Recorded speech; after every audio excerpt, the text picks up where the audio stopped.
Shalom, selamat pagi. Renungan pagi Sabda Bina Umat, Jumat 9 Desember 2022.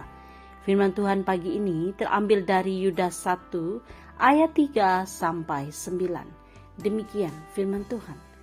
Saudara-saudaraku yang kekasih, sementara aku bersungguh-sungguh berusaha menulis kepada kamu tentang keselamatan kita bersama, aku merasa terdorong untuk menulis ini kepada kamu dan menasihati kamu, supaya kamu tetap berjuang untuk mempertahankan iman yang telah disampaikan kepada orang-orang kudus.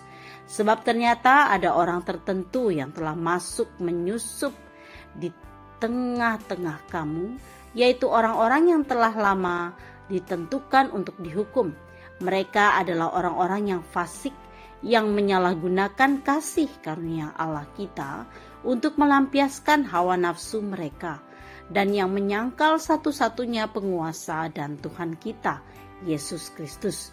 Tetapi sekalipun kamu telah mengetahui semuanya itu dan tidak meragukannya lagi, aku ingin mengingatkan kamu bahwa memang Tuhan menyelamatkan umatnya dari tanah Mesir, namun sekali lagi membinasakan mereka yang tidak percaya, dan bahwa Ia menahan malaikat-malaikat yang tidak taat pada batas-batas kekuasaan mereka, tetapi yang meninggalkan tempat kediaman mereka dengan belenggu abadi dalam dunia kekelaman sampai penghakiman pada hari besar.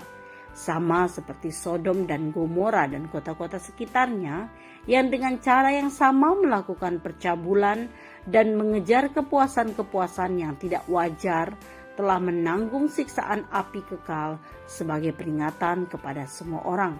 Namun demikian, orang-orang yang bermimpi-mimpian ini juga mencemarkan tubuh mereka dan menghina kekuasaan Allah serta menghujat semua yang mulia di surga. Tetapi penghulu malaikat Mikael ketika dalam suatu perselisihan bertengkar dengan iblis mengenai mayat Musa, tidak berani menghakimi iblis itu dengan kata-kata hujatan, tetapi berkata, kiranya Tuhan menghardik engkau. Demikian firman Tuhan. Renungan pagi ini bertema penyalahgunaan kasih karunia Allah. Hari ini adalah hari anti korupsi sedunia. Peringatan ini merupakan sebuah bentuk kampanye global yang diinisiasi oleh Perserikatan Bangsa-Bangsa melalui penandatanganan konvensi PBB melawan korupsi pada tanggal 9 Desember 2003 di Merida, Meksiko. Tujuannya tentu saja untuk meningkatkan kesadaran masyarakat terhadap korupsi sebagai sebuah kejahatan luar biasa. Sebagai orang percaya, kita sadar bahwa korupsi merupakan juga tindakan yang menyalahgunakan kasih karunia Allah yang telah dipercayakan kepada kita manusia. Penulis surat Yudas pun di dalam bacaan saat ini menghadapi orang-orang yang menyalahgunakan kasih karunia Allah. Mereka menyelusup di tengah-tengah jemaat dan menyesatkan sehingga jemaat yang semula baik kemudian berubah menjadi fasik. Menurutnya, guru-guru palsu itu perlu diwaspadai karena mereka membawa umat kepada ketersesatan. Aplikasi pagi ini, waspadalah terhadap setiap hal yang sebenarnya menyesatkan di tengah hidup ini, terutama tindak pidana korupsi, karena korupsi seringkali terjadi dalam situasi yang sistemik sehingga membuat seseorang tidak dapat lepas darinya. Jangan mau disesatkan dengan mengikuti begitu saja tindakan-tindakan yang koruptif di dalam hidup kita.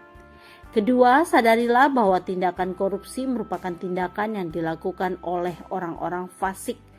Korupsi bahkan tidak hanya terjadi di dalam kehidupan sehari-hari, namun dapat juga terjadi di tengah pelayanan kita di gereja. Pedulilah terhadap hal-hal yang mungkin menyesatkan sehingga kita tidak tersesat karenanya. Mari manfaatkan kasih karunia Allah melalui berkat yang Allah percayakan bagi kita dan orang lain secara baik dan benar. Jangan tergoda dengan kenikmatan korupsi saat yang tidak hanya merugikan sesama kita, namun juga menyalahgunakan kasih karunia Allah di dalam hidup ini. Tetaplah waspada terhadap berbagai tindak koruptif.